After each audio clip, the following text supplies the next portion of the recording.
In the heart of ancient Rome, cruelty was not hidden in shadows. It was performed under sunlight. The city's marble streets echoed with cheers, not for heroes, but for the humiliation of others. Rome's punishments were not just designed to hurt the body. They were crafted to destroy dignity. The Romans understood that the deepest pain came not from the lash, but from the loss of honor. In a society obsessed with dominance, humiliation became art. Public punishment was theater. The condemned were actors, and the crowd was the judge, jury, and executioner. To be humiliated in Rome was to be erased socially, spiritually, and often physically. Every scream became applause. Every tear became part of the show.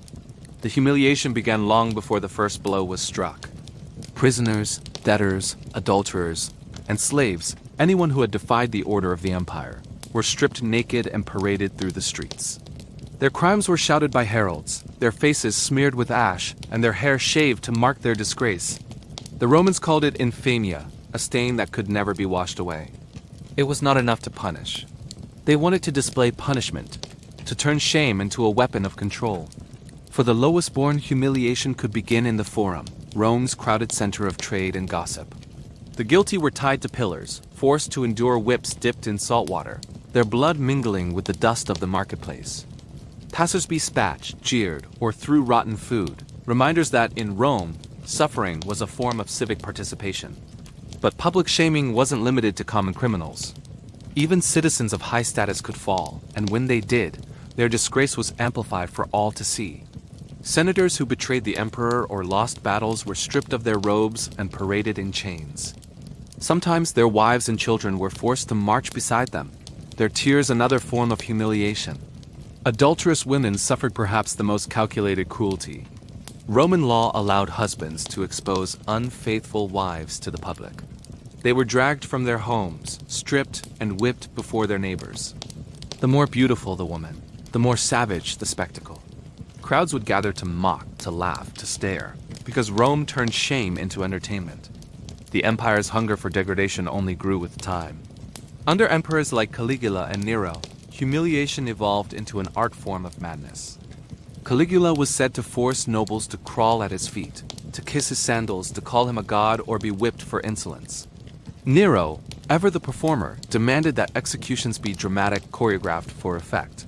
He would dress prisoners in animal skins and release them in the arena to be torn apart, while he watched from a gilded seat, applauding as if at a play. Then there was the Colosseum, Rome's ultimate stage of shame. It was not just a killing ground. It was a mirror of power. Gladiators, prisoners of war, slaves, and those accused of treason were stripped of their humanity and turned into instruments of entertainment. Before they died, they were mocked, paraded, and made to reenact Rome's victories in grotesque spectacles. Some were forced to act out scenes from mythology, but with real death. In one infamous event, prisoners were dressed as the god Prometheus, chained to rocks, and then mauled by live eagles. Their entrails ripped open as the crowd laughed and clapped. The emperor would smile, the people would cheer, and Rome would call it justice. Public humiliation also had a more intimate cruelty. Within the military, soldiers who showed cowardice faced decimation. 1 out of every 10 men chosen by lot to be beaten or stoned to death by their own comrades. It was not just punishment. It was a ritual of degradation. The surviving soldiers had to bury their dead, carrying the guilt of survival as another form of humiliation. Slaves, meanwhile, lived under constant threat of dehumanization. A single mistake, a broken dish, a misspoken word, could lead to torture.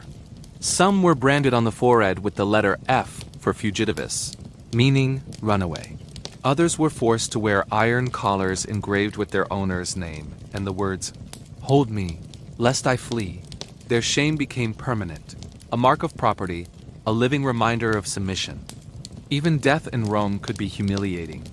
Crucifixion, perhaps the most infamous punishment of all, was designed not just to kill, but to prolong disgrace.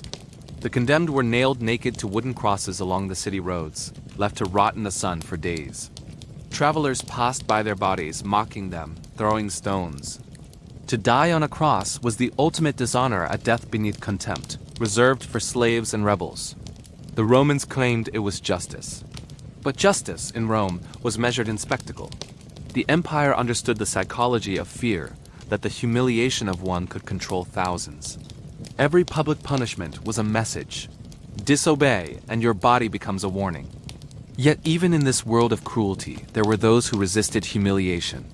Some prisoners met their deaths in silence, denying the crowd the satisfaction of seeing fear. Others mocked their executioners, laughing through bloodied lips. In doing so, they defied Rome's greatest weapon, the destruction of dignity. Because in ancient Rome, the true battle was not for life, but for the soul. And to die with defiance was the last act of rebellion left to the condemned. The Romans built their empire on conquest, law, and spectacle, but the spectacle of shame may have been their most lasting invention. It shaped centuries of punishment across Europe. Public stocks, pillories, and executions all drew from Rome's philosophy that justice should be seen, that humiliation was more powerful than death. The echoes of those arenas and marketplaces still haunt history. Beneath every law that seeks to humiliate rather than heal, every spectacle of public shame, lies the same ancient idea that control is more effective when people learn to fear humiliation more than pain. Rome's obsession with humiliation didn't die with the fall of the empire. It evolved, spreading like an invisible shadow through the centuries that followed. The rituals of degradation that once filled the Colosseum migrated into town squares, church courtyards, and royal courts. But at their root, they still carried the same Roman logic. Pain alone wasn't enough. The victim had to feel small, seen, and despised by all. Ancient writers described these acts as lessons in morality, punishment as theater. The people were told to watch and learn to see what happened when a person challenged order. But for those who endured it, the experience went far beyond physical agony. It was an unmaking of identity. You were no longer a citizen, a wife, a man, or a slave. You were something less than human, stripped of even the right to die with dignity. Consider the slaves condemned to the amphitheater, forced to perform their own deaths as entertainment. Some were dressed as mythic villains or beasts, their deaths choreographed to please the emperor. Others were forced to fight to the death, not for freedom, but to amuse those who already ruled their fate. The irony was cruel. The oppressed became the show for the oppressors. In some recorded executions, prisoners were publicly urinated on, spat upon, even forced to lick the blood of others before being killed. The message was simple. The empire could reduce any body to an object of disgust. This was not justice. It was domination disguised as law. And yet, humiliation wasn't only for criminals. It was a political weapon, turned inward by emperors who feared rebellion as much as they craved obedience. Enemies of the state, senators, generals, even family members, were often paraded through the streets in chains. Their names erased from inscriptions, their faces hammered off statues. Rome invented not only physical humiliation, but erasure itself. To be condemned by Rome meant to lose your body and your memory. You ceased to exist in the eyes of history, unless your suffering served as a warning. Some emperors perfected this cruelty.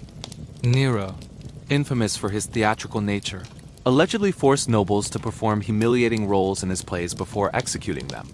They bowed, recited lines, and died to applause.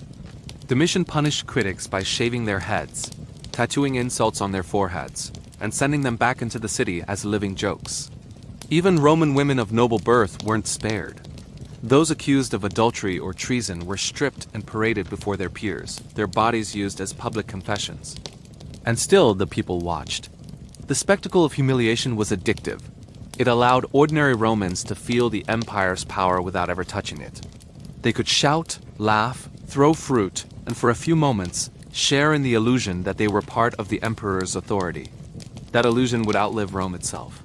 Because long after its walls crumbled, its cruelty remained.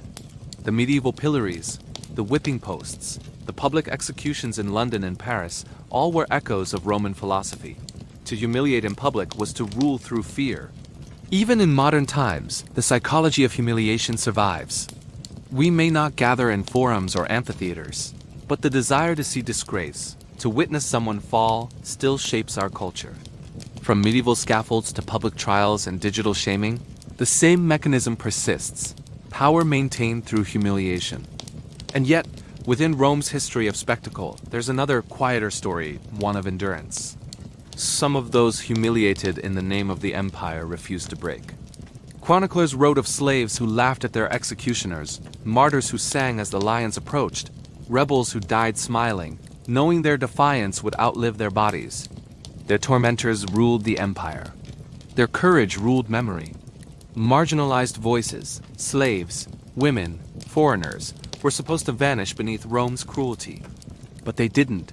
Their pain became legend, and their silence became resistance. The empire that sought to humiliate them ultimately made them immortal. It's easy to see Rome's brutality as ancient, buried in time. But to understand its legacy is to see the reflection it left behind. How societies still use shame to maintain power. How humiliation can still destroy a person without shedding a drop of blood. When the Romans cheered for humiliation, they weren't just watching punishment, they were learning obedience. The sight of another's disgrace kept them loyal, compliant, afraid. That perhaps was Rome's greatest invention. Not the aqueduct or the road, but the spectacle of fear. So when you picture the Colosseum, don't just see lions and blood. Imagine the silence between the screams. The moment when a condemned man locked eyes with the crowd and understood that his suffering was their entertainment. That, in his final breath, he was teaching them how power works. And centuries later, as ruins crumble and empires fade, that lesson still lingers. Power doesn't always need to kill to control. Sometimes it only needs to humiliate. If this story left you haunted by the dark brilliance of Rome's cruelty, remember, history isn't just about what happened, but what still echoes today. Because the applause of the Colosseum may have died long ago, but the hunger to watch others fall has never truly gone silent. Follow for more untold stories from humanity's darkest corners, and the truths that history tried to bury.